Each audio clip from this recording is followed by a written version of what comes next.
এদিকে নতুন ছাত্র সংগঠনের পদে বৈষম্যের অভিযোগে ও শিক্ষার্থীদের মারধরের প্রতিবাদে সড়ক অবরোধ করে বিক্ষোভ করেছেন বেসরকারি বিশ্ববিদ্যালয়ের শিক্ষার্থীরা।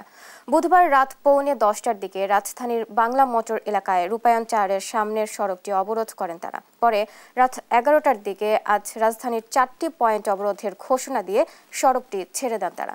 শিক্ষার্থীদের অভিযোগ, জুলাই আন্দোলনে গুরুত্বপূর্ণ ভূমিকা রাখলেও নতুন ছাত্র সংগঠনে বেসরকারি বিশ্ববিদ্যালয়ের শিক্ষার্থীদের বঞ্চিত করা হচ্ছে।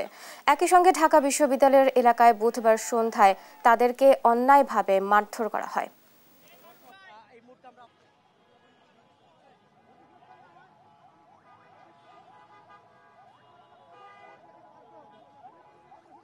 কেন আমরা একটা জায়গায় সীমাবদ্ধ হয়ে থাকবো? আমরা সকল যেহেতু জায়গায় চিন্তা করতেছি, একটা জায়গায় আমরা থাকবো। তো আমাদের কথা হচ্ছে যে এই সকল দাবি দাওয়া আমাদের মানা হলে 28 তারিখে ব্লকেট কর্মসূচি থাকবে।